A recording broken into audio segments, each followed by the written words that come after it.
Hi friends, स्वागत है आप ही के चैनल एस स्टडी हब में। दोस्तों, आज मैं आप लोगों को इस वीडियो में वायुमंडलीय अपवर्तन, तारों का टिमटिमाना और अग्रिम सूर्योदय तथा विलंबित सूर्योदय के बारे में पढ़ाने वाला हूं, जो कि बहुत ही आसान तरीके से मैं इस वीडियो को समझाने वाला हूं।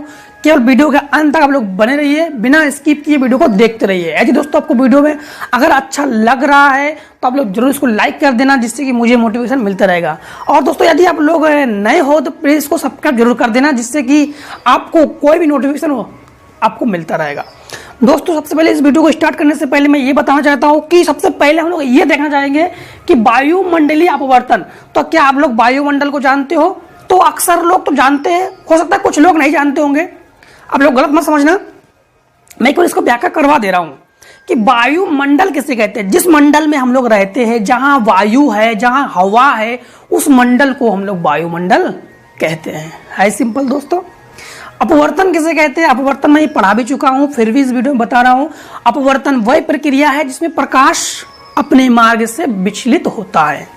बहुत से लोगों को विचलित नहीं पता होता है, मतलब अपने मार्ग से थोड़ा हट जाता है। मान लो कि हम इस ट्रैक से जा रहे हैं, इस रास्ते से जा रहे हैं, थोड़ा सा हट जाएंगे, थोड़ा सा हट जाएंगे, तो हमारा ये क्या कहलाएगा?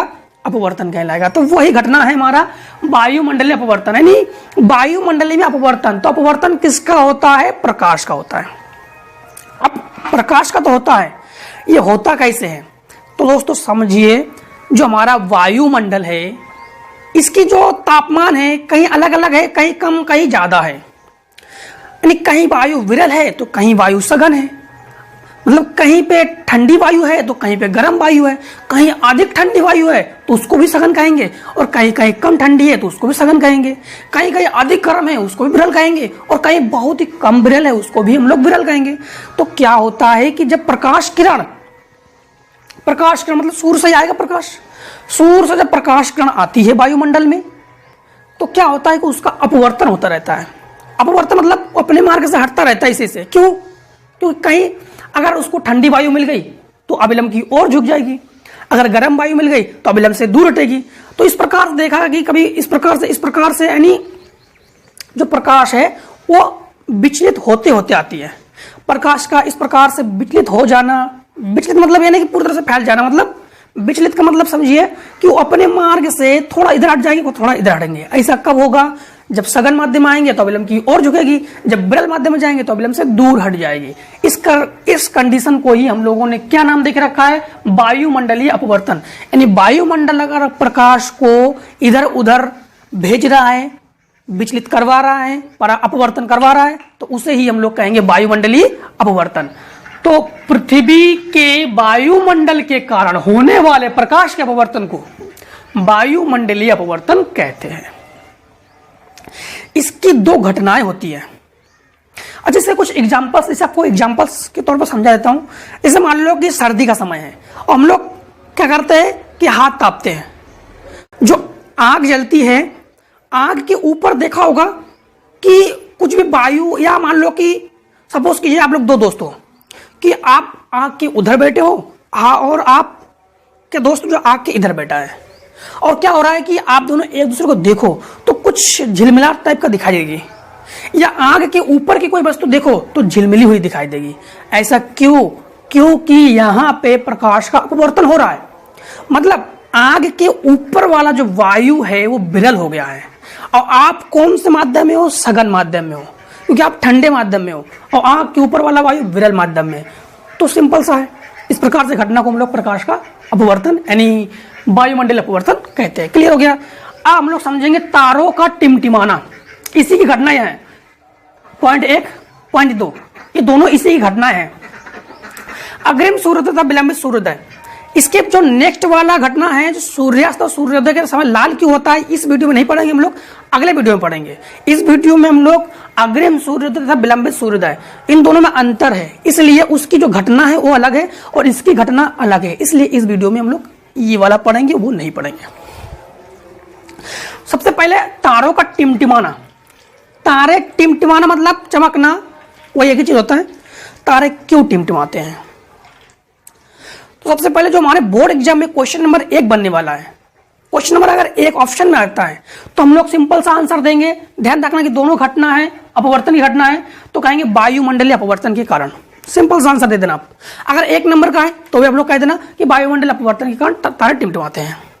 2 नंबर का है तो भी आप लोग लिख देना वायुमंडल अपवर्तन के कारण तारे टिमटिमाते हैं। 4 नंबर का अगर आ गया तो आप लोग क्या कहोगे, तारे क्यों टिमटिमाते हैं। इसका सबसे पहले आप लोग व्याख्या समझिए, फिर ये जो लिखा हमने फिर इसको बाद में समझते हैं। पहले आपको समझाते व्याख्या से। सबसे पहले आप लोग अभी वायुमंडल अपवर्तन में आप लोग जान चुके हो कि वायुमंडल में वायु एक सा नहीं है, भिन्न भिन्न है। कहीं सघन माध्यम तो कहीं विरल माध्यम, मतलब कहीं गर्म वायु है तो कहीं ठंडी वायु है। क्लियर? ठंडी वायु गर्म वायु अलग अलग होते हैं। अब क्या होता है कि तारे जो है वो हमारे पृथ्वी से बहुत दूर है। तारे जो है वो हमारे पृथ्वी से बहुत दूर है। बहुत दूर का मतलब प्रकाश स्रोत के पास है। प्रकाश स्रोत जानते हो, इस मंडल में, इस संसार में जो प्रकाश का सबसे बड़ा स्रोत माना गया है वो सूर्य को माना गया है। तो जब भी हम प्रकाश स्रोत की बात करेंगे तो आप लोग समझ जाना कि हम सूर्य की बात कर रहे हैं। ठीक है? तो तारे हम लोगों से बहुत दूर है, मतलब पृथ्वी से बहुत दूर है, मतलब प्रकाश स्रोत के पास है, प्रकाश बिंदु स्रोत के पास है।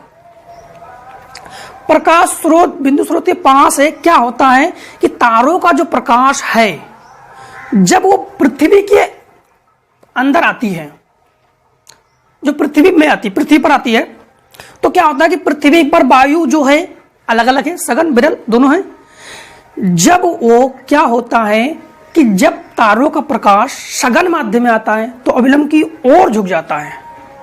कैसे? जैसे मान लीजिए कि ये तारे हैं, ये हमारा स्टार है, तारे हैं, और ये हमारा पृथ्वी है, ये हमारा पृथ्वी है, अर्थ है, और ये है वायुमंडल। ठीक है? जब तारे यहां से, तारों का प्रकाश यहां तक आने में कोई दिक्कत नहीं हुआ, तारों के प्रकाश को कोई दिक्कत नहीं हुआ, लेकिन यहां पे मिल गया उसको गर्म वायु तो अविलंब से दूर हट गई। यहां मिल गया ठंडी वायु, अविलंब की ओर झुक गई। फिर मिल गया गर्म वायु, अविलंब से दूर हट गई। इस प्रकार से मान लो कि चित्र हमारा यहां बनना था, हम यहां बना के दिखा रहे हैं। मान लो आपको कि इस प्रकार से यहां पे जो प्रेक्षक होता है, प्रेक्षक मतलब जानते हो आप लोग, हम ही लोग हैं प्रेक्षक। प्रकाश के लिए हम लोगों को नाम प्रेक्षक नाम दे दिया गया। तो प्रेक्षक क्यों नाम दे दिया गया, इंटर में जाके पढ़ेंगे हम लोग। ठीक है? इस वीडियो में इतना रखते हैं। तो प्रेक्षक को उस तारे जो है वो टिमटिमाते हुए प्रतीत होते हैं। अच्छा, क्यों टिमटिमा रहे हैं? फिर से एक बार थोड़ा सा समझने की कोशिश करना कि जैसे मान लीजिए कि यहां पे, कि जैसे यहां पे कभी प्रकाश इधर दिखाई दे रहा है, इधर दिखाई दे रहा है, मतलब प्रकाश कैसा दिखाई दे रहा है? प्रकाश, तारों का प्रकाश हमें इस प्रकार से दिखाई दे रहा है, मतलब अलग अलग दिखाई दे रहा है। कभी वास्तविक, कभी आभासी, कभी वास्तविक, कभी आभासी, कभी वास्तविक, कभी आभासी। इस प्रकार से हम लोग देख पा रहे हैं कि जो तारों की स्थिति है, एक बार वास्तविक दिखाई दे रही है, आभासी दिखाई दे रही है, वास्तविक दिखाई दे रही है, आभासी दिखाई दे रही है, प्रकाश के अपवर्तन के कारण। ठीक है? एक बार वास्तविक, एक बार आभासी, यानी दोनों कंडीशन हम लोगों को दिखाई दे रहा है। इसलिए हम लोग कह रहे हैं कि तारे जो है वो टिमटिमा रहे हैं, जबकि रियलिटी में तारा अपनी एक जगह स्थित है, लेकिन क्या हो रहा है कि उसकी जो प्रकाश की स्थिति है वो बार बार बदल रही है। प्रकाश की स्थिति बार बार बदल रही है। किसके कारण बदल रही है? वायुमंडलीय अपवर्तन के कारण बदल रही है। और हम लोग कह रहे हैं कि तारे टिमटिमा रहे हैं। हमने आंसर में क्या लिख के रखा है? तारों के प्रकाश के वायुमंडलीय अपवर्तन के कारण ये हमारे नेत्रों को टिमटिमाते से दिखाई देते हैं। हमारे नेत्रों को क्यों दिखाई देता है टिमटिमाते हुए? वायुमंडलीय अपवर्तन के कारण। बहुत इंपॉर्टेंट है, इतना ध्यान रखना कि ये आपको पॉइंट बनाएगा 1 नंबर का। इतना जो है ये 1 नंबर के लिए आपका, वायुमंडलीय अपवर्तन के कारण ये हमारे नेत्रों को टिमटिमाते हुए प्रतीत होते हैं। तारे पृथ्वी से बहुत दूर है तथा प्रकाश के बिंदु स्रोत के निकट है, क्योंकि तारों से आने वाली प्रकाश किरणों का पथ थोड़ा थोड़ा बदलता है। थोड़ा थोड़ा मतलब जानते हो क्यों बदलता है? अविलंब की ओर झुकता है, अविलंब से दूर हटता है, यानी सघन और विरल के लिए। इसलिए तारों की आभासी स्थिति विचलित होती रहती है। जो तारों की आभासी स्थिति है ना, जो रियलिटी में आभास कर रहे हैं हम लोग, जो रियल नहीं है लेकिन हम लोग आभास कर रहे हैं, वो हमारे क्या होता है? बदलती रहती है, यानी विचलित होती रहती है, मतलब बदलती रहती है। और आंखों में प्रवेश करने वाले तारों के प्रकाश की मात्रा झिलमिलाती रहती है। और हम लोग जब देखते हैं तो कुछ झिलमिला टाइप का दिखाई देता है, क्योंकि उस समय वो क्या होता है कि विरल माध्यम, सघन माध्यम, इसलिए जिसके कारण तारे टिमटिमाते प्रतीत होते हैं, जिसके कारण हमें तारे टिमटिमाते हुए प्रतीत होते हैं। टॉपिक ध्यान रखना, विरल माध्यम, सघन माध्यम और प्रकाश का अपवर्तन, यानी यहाँ पे वायुमंडलीय अपवर्तन, ये टॉपिक सबसे आपका इंपॉर्टेंट है, ये ध्यान रखना आप लोग। अब आता है अग्रिम सूर्योदय तथा विलंबित सूर्योदय। अग्रिम माने आगे का और विलंबित माने बाद का। मतलब सूर्य उदय होने से पहले क्या घटना होती है और सूर्य अस्त होने के बाद क्या घटना होती है। तो मैं आपको घटना बता देता हूं कि सूर्य उदय होने से पहले हम लोग देख लेते हैं कि सूर्य का उदय हो गया। कैसे देख लेते हैं? 2 मिनट पहले हम लोग देखते हैं कि सूर्योदय हो गया, जबकि रियलिटी में सूर्य का उदय नहीं हुआ था, फिर भी 2 मिनट पहले हम लोग देख लेते हैं कि सूर्योदय हो गया। क्यों हो गया अभी बताएंगे। इसके बाद सूर्य अस्त होने के बाद भी 2 मिनट बाद तक हम लोग देख लेते हैं, देखते रहते हैं कि सूर्य अस्त भी नहीं हुआ, जबकि सूर्य अस्त हो चुका है, लेकिन हम लोग क्या देखते हैं कि सूर्य अस्त नहीं हुआ। अच्छा, रियलिटी में दोस्तों एक चीज आपको और बता दें कि सूर्योदय और सूर्य अस्त ये हम ही लोगों ने, जो इस संसार के लोग हैं, इस संसार के लोगों ने नाम देके रखा है। जबकि हम लोग जानते हैं कि पृथ्वी अपने अक्ष पर क्या होता है, पृथ्वी घूर्णन गति करती है, पृथ्वी सूर्य के चारों ओर चक्कर लगाती है। जिस भाग में सूर्य का प्रकाश पड़ता है उधर हम लोग कहते हैं दिन, और जिस भाग में सूर्य का प्रकाश नहीं पड़ता उस भाग में कहते हैं रात। तो हम ही लोगों ने नाम देके रखा है सूर्योदय सूर्यास्त, ठीक है, प्रकृति के नाम नहीं दिया था। तो सूर्य उदय होने के 2 मिनट पहले और सूर्य अस्त होने के 2 मिनट तक हमें सूर्य क्यों दिखाई देता है? तो दोस्तों इसका भी अगर 1 नंबर का आंसर है वायुमंडलीय अपवर्तन। अपवर्तन घटना आप लोग जान चुके हो क्या क्या होता है, वही इसमें भी बताने वाले हैं। तो वायुमंडल अपवर्तन के कारण ही सूर्य 2 मिनट पहले दिखाई देता है और सूर्य अस्त होने के 2 मिनट बाद ही दिखाई देता है। अगर 1 नंबर में पूछा जाए तो आप लोगों को यही लिखना है। अगर 2 या 3 नंबर पूछा जाए तो आप लोग क्या करोगे? अच्छा, हमने छोटा सा आंसर आपको लिख के रखा है। क्या लिख के रखा है? वायुमंडलीय अपवर्तन के कारण सूर्य हमें वास्तविक सूर्योदय से 2 मिनट पहले दिखाई देने लगता है तथा वास्तविक सूर्यास्त के लगभग 2 मिनट बाद तक हमें सूर्य दिखाई देने लगता है। तो क्या होता है, सबसे पहले आपको क्षितिज समझा देते हैं। अधिकतर टीचर आपको क्षितिज नहीं समझाएंगे, तो क्षितिज सबसे पहले समझा देते हैं। तो क्षितिज समझने से पहले आप लोग ये देखिए, जैसे मान लीजिए कि ये हमारा अर्थ है और ये है वायुमंडल। ये क्या है? वायुमंडल। वायुमंडली लिख दिया, वायुमंडल लिखना हम लोग। अब आपको शायद कुछ कंफ्यूजन लग रहा होगा कि पृथ्वी ये है और वायुमंडल पृथ्वी के बाहर है, तो वायुमंडल पृथ्वी के बाहर ही है। हम लोग पृथ्वी के अंदर नहीं रहते हैं, हम लोग पृथ्वी के ऊपर रहते हैं। पृथ्वी के अंदर जिंदा थोड़ी रह पाएंगे, सांस कहां से लेंगे? वायुमंडल तो पृथ्वी के अंदर थोड़ी है, वायुमंडल पृथ्वी के ऊपर है, पृथ्वी के अंदर नहीं रहते हैं।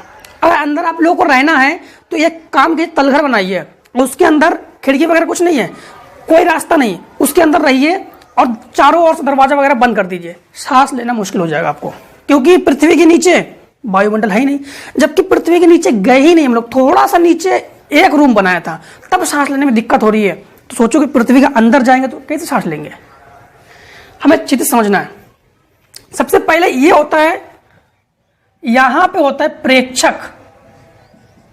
प्रेक्षक समझ चुके हो आप लोग, हम ही लोग, आप लोग प्रेक्षक है, जो प्रकाश को ग्रहण मतलब देखते हैं, उसे हम लोग क्या कहते हैं? प्रेक्षक। प्रेक्षक की जो एक काम करते हैं दोस्तों, थोड़ा सा हम लोग पृथ्वी को छोटा बनाते हैं तो चित्र अच्छे से बन जाएगा, नहीं तो यहां पर छिद्र नहीं बन पाएगा। तो पृथ्वी थोड़ा सा हमने छोटा बना दिया, ठीक है। यहां पे है प्रेक्षक, ये है प्रेक्षक। ये जो पृथ्वी है ना, पृथ्वी के सीध में इस वाले भाग को कहते हैं क्षितिज। पृथ्वी के सीध को क्षितिज, मतलब पृथ्वी के सीधे वाले भाग को क्षितिज कहेंगे, ठीक है। क्लियर हो गया? पृथ्वी के ऐसे कर लीजिए, पृथ्वी को जो स्पर्श करता और रेखा, स्पर्श करता नहीं कोई रेखा, समझाने के तौर पर पृथ्वी को जो स्पर्श कर रहा रेखा, ये हमारा क्षितिज, मतलब पृथ्वी के एकदम सीधे वाले भाग को हम लोग क्या नाम देके रखते हैं? क्षितिज। इसे हम लोग कहते हैं क्षितिज। ठीक, अब क्या होता है कि सूर्य उदय होने से पहले हमें सूर्य 2 मिनट पहले दिखाई क्यों देता है? तो जैसे कि सूर्य उदय होने से पहले जो सूर्य होता है वो क्षितिज के, ये मान लीजिए सूर्य हमारा, ये हमारा सन है,